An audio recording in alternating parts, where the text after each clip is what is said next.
Yeah, I forgot I got to use this now so we can get our college friends that good word. You know what I'm saying? All right. All right. Well, welcome y'all. Welcome y'all for the second time. We about to get right into this thing. We are in John 10. We are kicking off a series called Follow the Leader.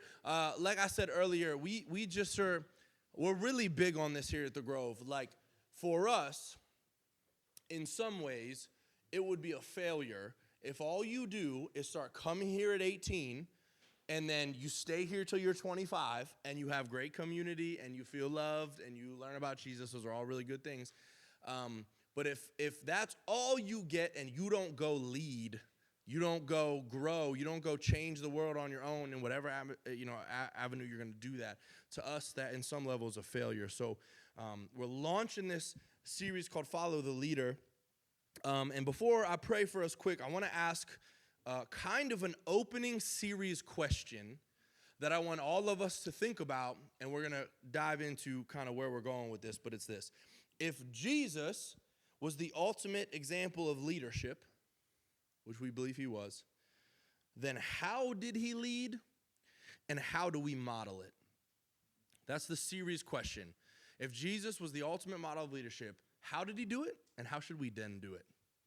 Because I would argue any level of leadership outside of how Jesus did it probably isn't the right type of leadership. All right, so I'm going to pray for us quick. We're gonna get after it. Jesus, thank you for this group. Thank you that we've already spent time with you, talking to you. Thank you for how you move in us, your Holy Spirit stirring us, God. We just ask right now simply this, that your hand would be over this series. Anything that we say that's of you, would it stay with us? Anything that's not, would it leave? And we ask that you would grow us as young leaders, knowing the world needs that.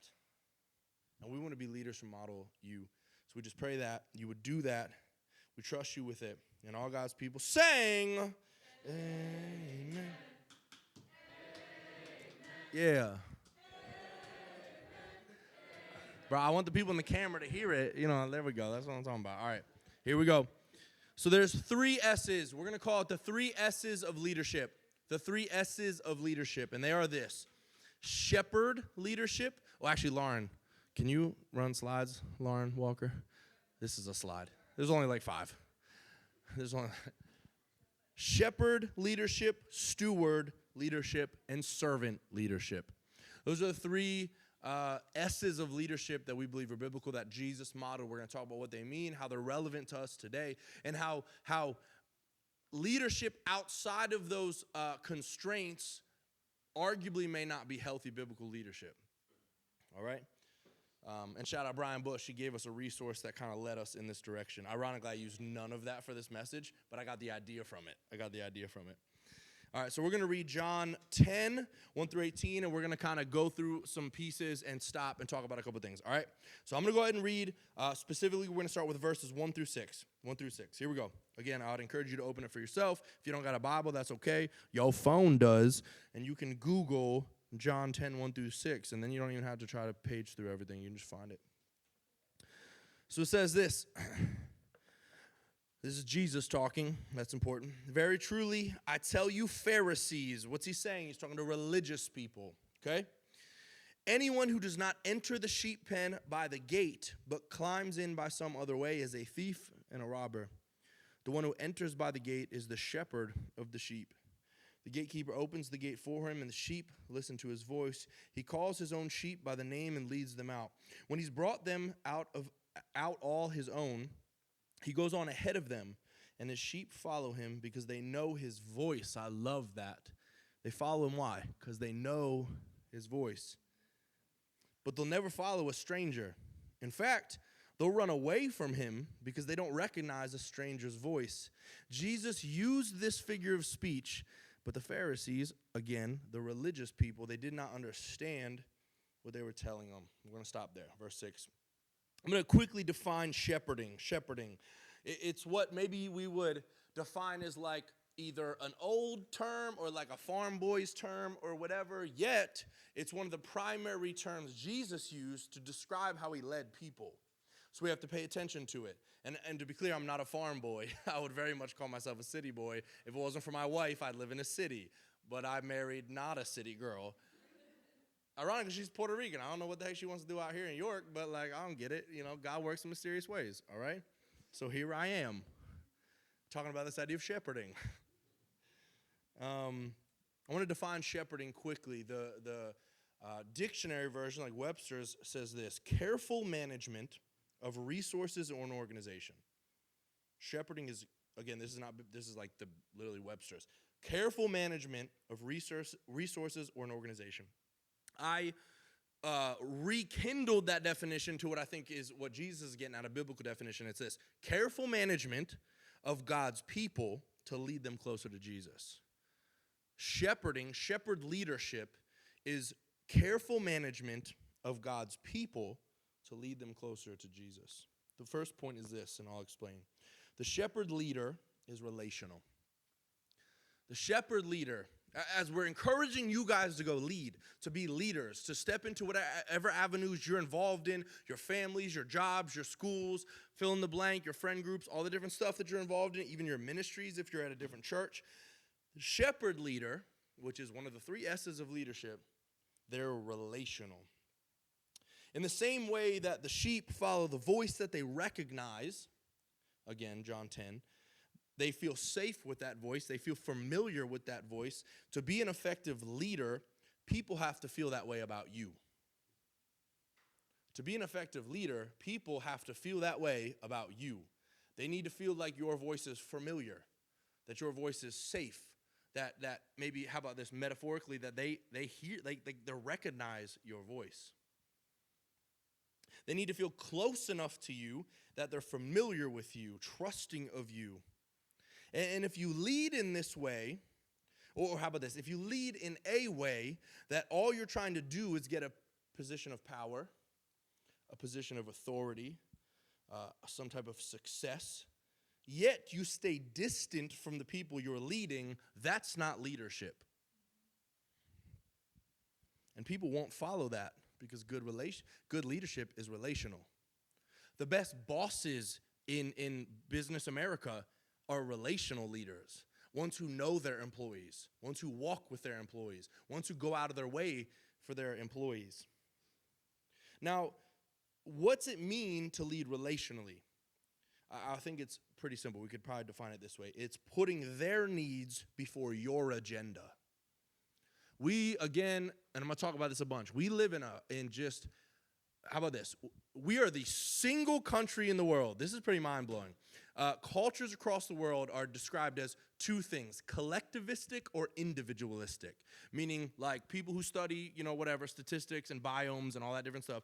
They look at the world, they evaluate families and culture, and they say, how can we define this culture? They came up with those 2 words, collectivistic, individualistic. Collectivistic means that for the most part, as a whole, the country values family and the gathering and other people and stuff like that. They value that above individual success. Individual success is still important, but it's not what's firstly valued. Individualistic cultures mean we value individual success, individual pursuits, individual fill in the blank, over the benefit of others and family and stuff like that.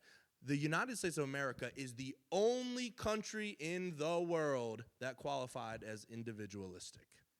The only one. The only one. Every other country in the world, more so than not, was collectivistic, meaning they, again, value the whole. And this idea of leading relationally, we don't do that here in America, maybe for the normal. Because what we do is we put our agenda before the needs of others. Meaning I will walk over you and I'll use you to get where I want to be, rather than forgetting where I want to be and loving you, being there for you, putting your needs before where I want to go.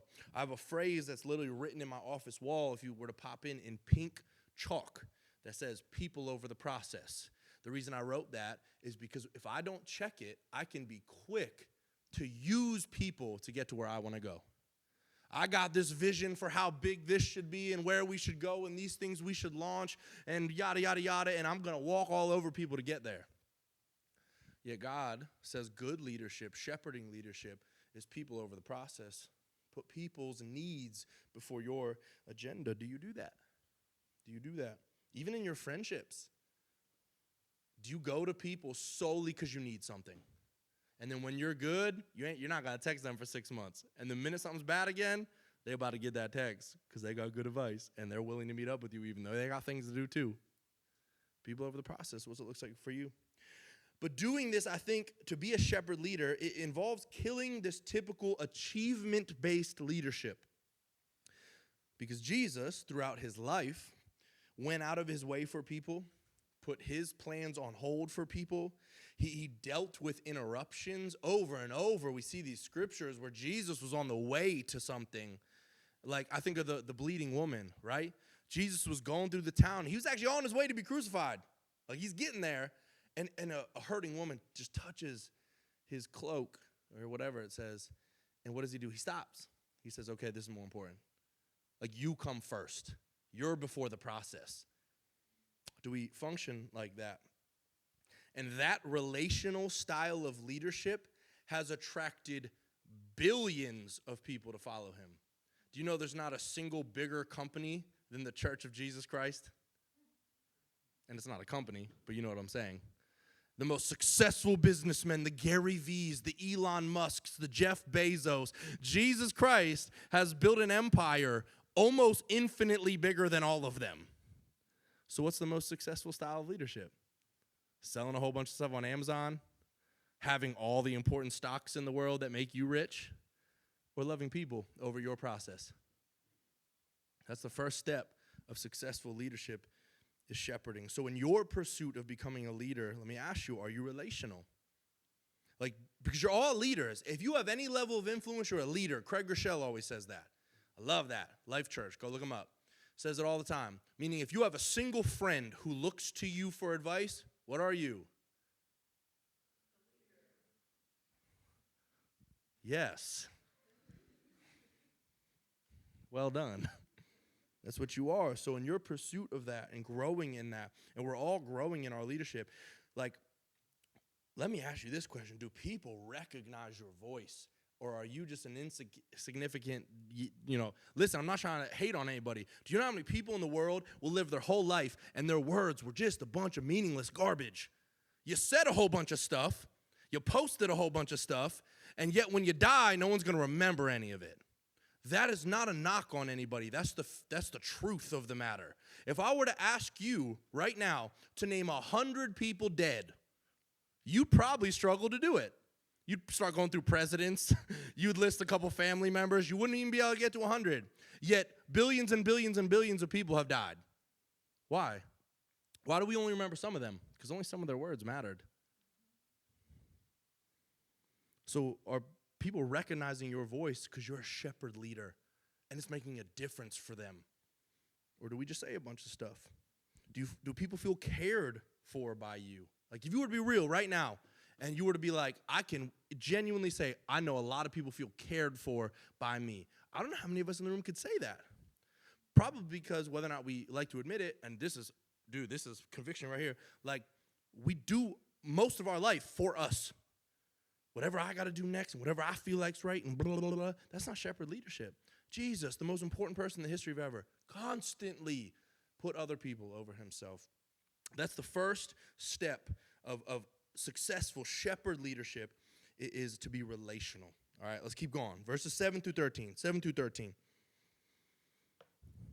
Therefore, that's always an important word in Scripture, by the way. If you see the word therefore, he's about to explain something. Jesus said again, very truly I tell you, I am the gate for the sheep. That's a whole nother topic, by the way. That's important. We're not going to talk about that, though. I'm the gate for the sheep.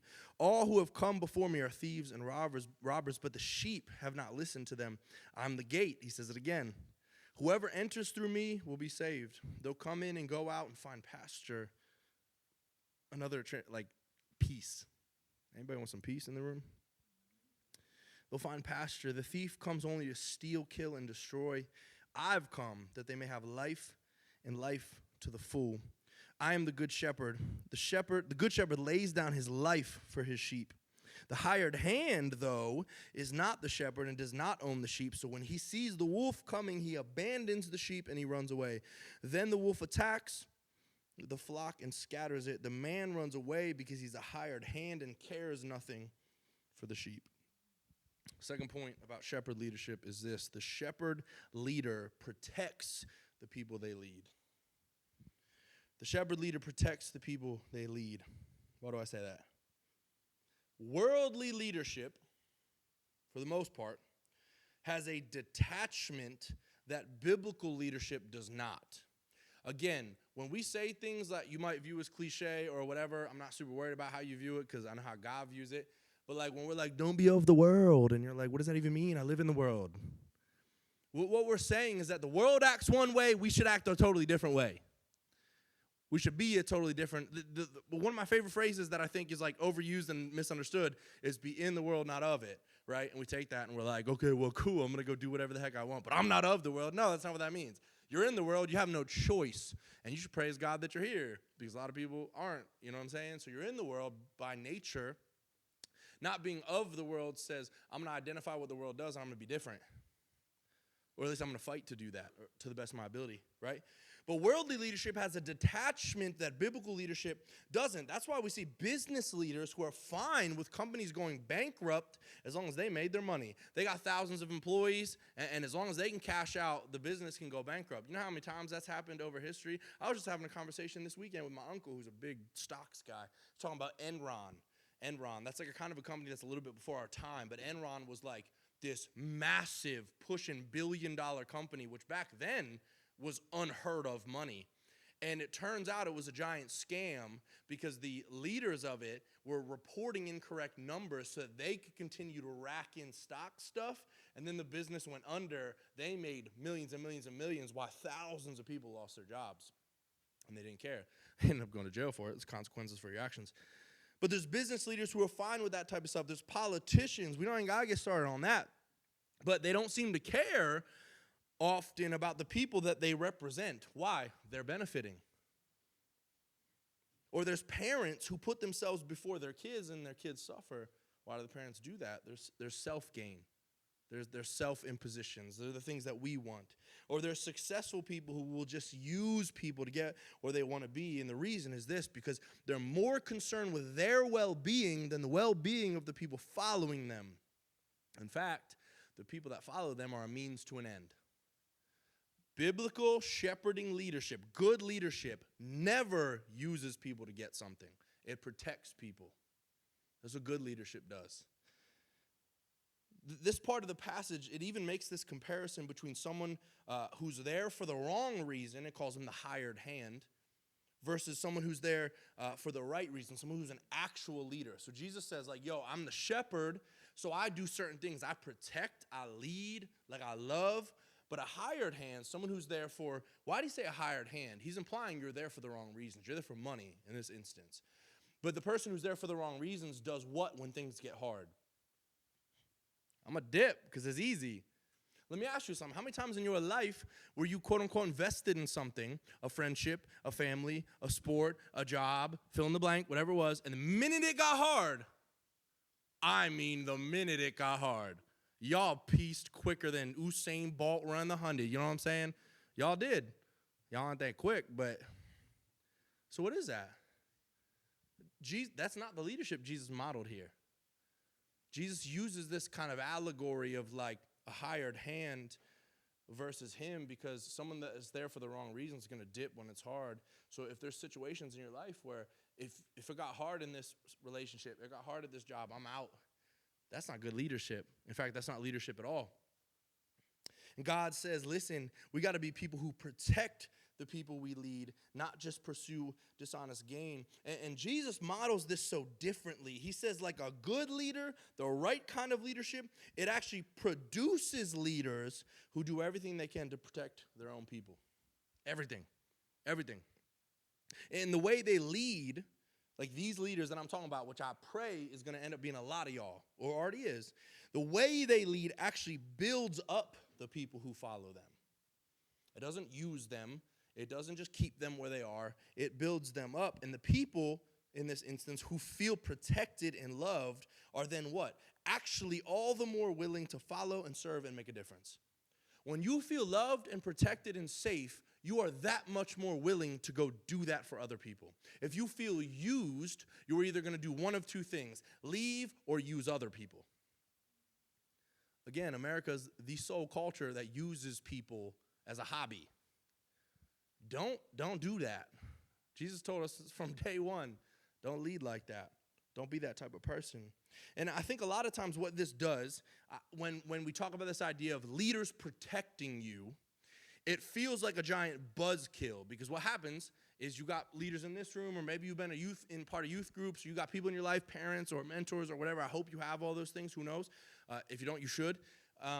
But when they call you out on stuff, or they tell you not to do certain things, or live certain ways, or act certain ways, especially young people, the instinct is like, okay, I'm going to do what I want, old man. If any of y'all have ever thought about me like that when I said something to you, you can leave right now. You ever were like, all right. But it feels like a buzzkill, right? Can I encourage you? What they're doing is this. They're a shepherd leader. They're saying, hey, I know that something could hurt you. I know that if you kept walking down this road, it's going to end up a certain way. Do you realize, y'all, there's a reason we're tough on things like relationships here. There's a reason we're not afraid to talk about porn and sex. There's a reason we get into that. Why? We're trying to shepherd you, because that stuff will mess you up. And it's your choice if you listen or not, because guess what? I'm not dumb. I've been there and still am there in a lot of ways. We make a million excuses and like, I can still do this, and I'm going to find reasons to do it because I don't really like your advice, but I heard you. We'll talk in 6 months about it. And then 6 months go by and you're like, everything's in shambles. And we're like, okay, back to number one. Let's be relational. Okay, we tried to protect. It didn't work. You didn't listen. Do you know that's what people in your life are doing? Even when you didn't like it, even when you didn't agree, they're being shepherd leaders. They're trying to protect you. And I would argue you can't strive to lead and be a future, or a leader now, or a future leader, and not have the heart to protect the people you're leading. AKA, to be a good leader, you have to be willing to have the hard conversations. You have to be willing to say things that the world's not going to tell them. I will sit with all of y'all and give you advice that your closest 10 friends did not give you, and I don't care what they said. I'm going to say it anyways. Why? I'm trying to shepherd y'all. In the same way I have people shepherding me and telling me the hard stuff. Oh my gosh, just yesterday, Jeff Smith, who's like our lead elder, I guess, was in the lobby, and he pulled me aside just like this, and he goes, I have a gentle correction for you. He literally said that to me, and all my defenses went up. Immediately, I was like, shut your face, don't talk to me, leave me alone. I didn't say that. I was thinking it. This literally happened yesterday. I'm not joking. And he gives the gentle correction, exactly how he worded it. And I remember in the moment being like, okay, hear him. Hear what he's saying, because he's doing it because he loves you. And what he said was super valid. Super valid. And he was like, all right, cool, love you. Gave me a hug and walked away. It was like a 17-second conversation. But do you see what we do inherently? The minute someone comes to us, even with the smallest, most gentle correction about our fragile little selves, our defense system just shoots through the ceiling. We have the little internal lawyer sitting on our shoulder that's like, here's how you're going to argue this right now. And yet Jesus didn't do that, and he doesn't want that, and that's not good leadership. Leaders should be willing to hear things like that, because what does it do? It makes us better. Makes us better. So in your pursuit to become a leader, do you desire to protect people? I think this is hard for a lot of us. It's hard for me. Like, do you desire to protect people? Do you know there's an enemy and want to guide your people away from him, even when they're hard conversations? And I encourage you, if that's not something you're there yet, that's okay. Pray. Like, ask God. A prayer God will always answer is when you say something to the effect of, God, help me to protect and love people better. He answers those prayers. He ain't giving you the Lambo or the house, or maybe even the job, but he will help you protect people. All right, let's continue. This is my last point, verses 14 through 18. 14 through 18. It says this, I'm the good shepherd. He repeats it again, therefore we should pay attention. I know my sheep, and my sheep know me, just as the Father knows me, and I know the Father. And I lay down my life for the sheep. Verse 16 is where I want us to focus. It's kind of what I'll talk about. I have other sheep that are not of this sheep pen, and I must bring them also. They too will listen to my voice, and there shall be one flock and one shepherd. The reason my Father loves me is that I lay down my life only to take it up again. No one takes it from me, but I lay it down on my own accord. I have authority to lay it down, and I have authority to take it up again. This command I received from my Father.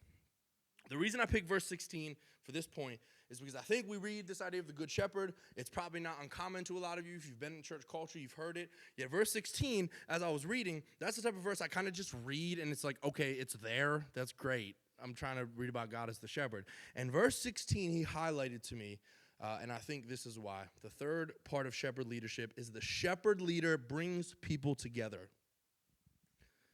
The shepherd leader brings people together. So again, verse 16 specifically is just this verse he highlighted to me in a fresh way, because what I think it does is it points to the inevitable fact that good shepherds will bring people together. So like when you see churches come together, businesses come together, when you see healthy families and you see great friend groups, I would almost without a shadow of a doubt say you could go into that group, go into that business, go into that church, whatever, and find someone, if not multiple people, but someone specific who is a great shepherd. A great shepherd. Why? Because they're bringing people together. And they're doing it intentionally. They're connecting people. They're loving on people. They're trying to bring this person to know this person because they have similar interests, and this person because they have similar trauma in their past, and this person because they have similar giftings. And it says, I'm going to read verse 16 again, because this is out of Jesus' mouth. I have other sheep that are not of this sheep pen. So fill in, I don't know specifically the context of this, so again, take this as fill, not necessarily Bible, but like fill in the blank of like, I have other sheep that aren't of this church. I have other sheep that aren't of this friend group. I have other sheep that aren't from your region. I have other sheep that aren't whatever, that business, this, that, and the other. And he says the word must. Oh, I love it. I must bring them. Like it's not an option. Jesus has this urgency of like, no, I got to connect y'all. I have to.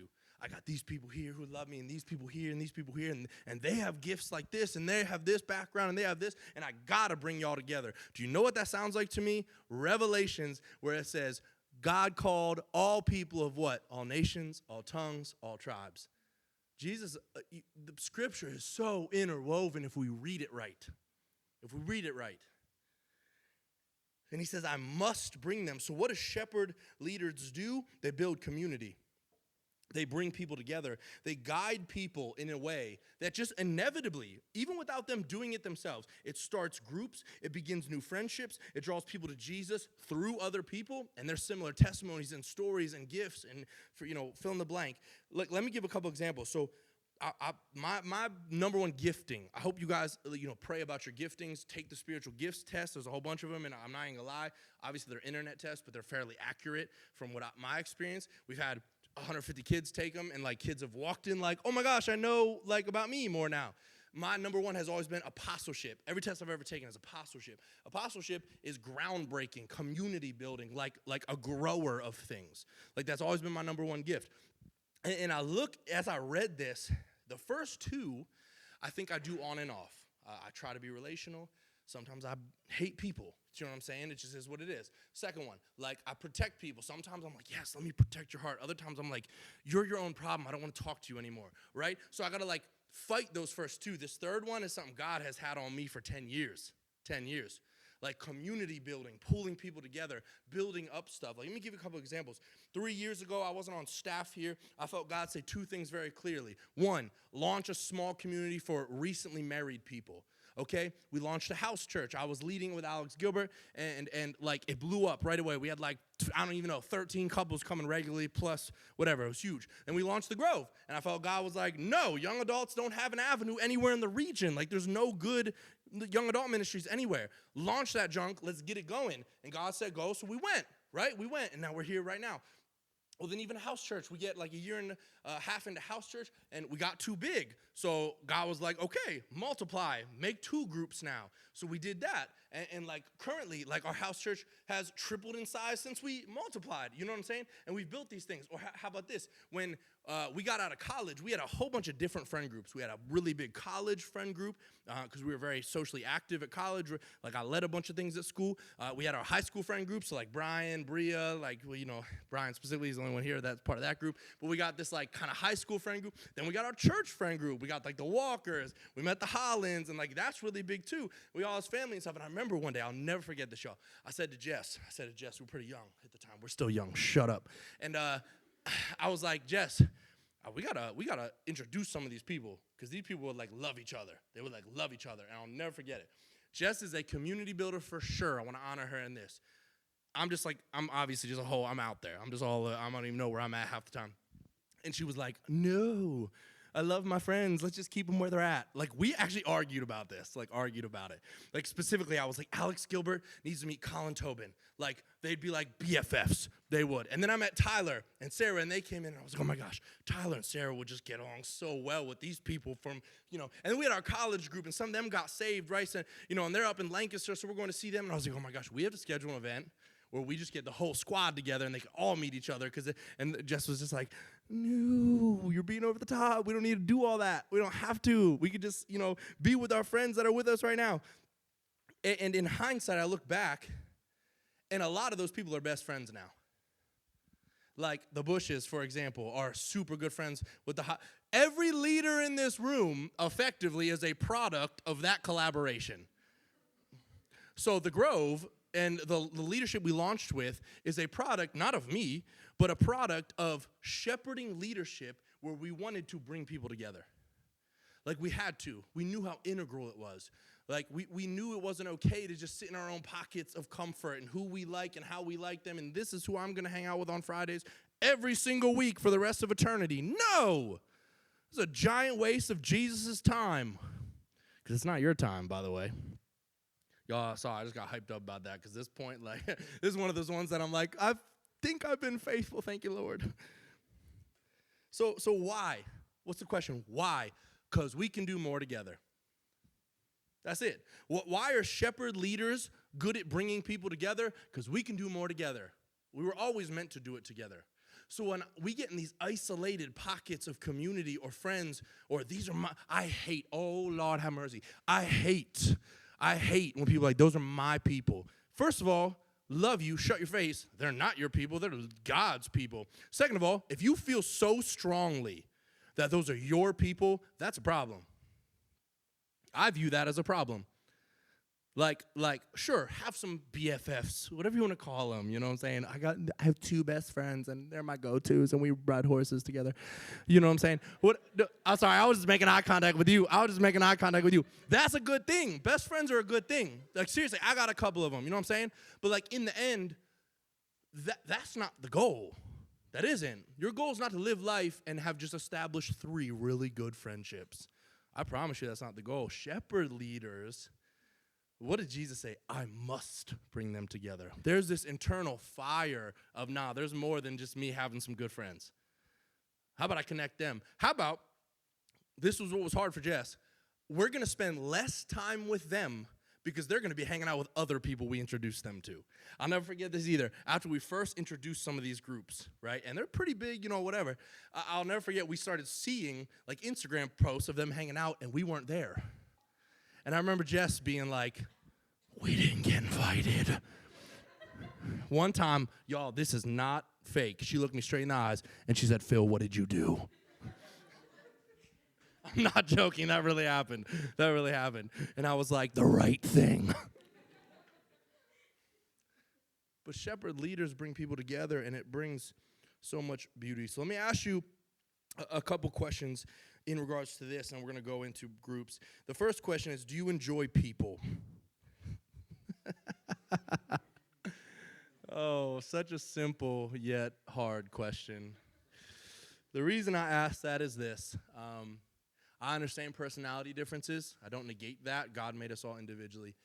It is a non-negotiable for the Christian to fight to love people. I've had Christians and people who I know love the Lord literally say to my face, like jokingly but meaning it, this idea of I hate people. I just hate people. People are the worst. That cannot exist in a Christian. If God made them, you are called to love them. And I would even take to the next step. You're called to like them. Those are two different things. Some of y'all, I love you, but I don't know. You can't be like that. And let me just real quick, shame off you if that's you, but let's start fighting against that. Let's not settle for the whole people suck, I can't do it. No, they don't. And how about this? If they do so to you, start relating on how much you suck, and then you're going to turn to Jesus. Second thing, are you stingy with your friends and family? I feel like this is in some ways a female thing. I have 11 sisters between, my wife and me and half sisters and all this stuff. I have one whole brother, a wife and 2 daughters. We all do it, but women really be holding on to their friends. Y'all really, really like each other. It's okay. That's a good thing. But if you have this mindset of, hey, they're mine. Those are my people. If you have that mindset, you can never leave me, and you get competitive or jealous if your friend hangs out with someone else and you didn't get that invite, I would argue that that's anti-leadership. And third, are you seeking new people? If we just sit in our little comfort people bubbles, okay, I found my people and we vibe and that's it. The Bible never says to find your people and vibe and that's it. Never says to do that, ever. In fact, I would argue the church is very, in some ways, opposite of that, right? Build and grow and create community, those are good things. There's a difference between your little comfort people bubble. You can write that down as an intense note right there. But you can't be someone that brings people together and builds community if that's your mindset. Do you know what I mean? So my last little thing is, if in your desire to be a leader, are you bringing people together?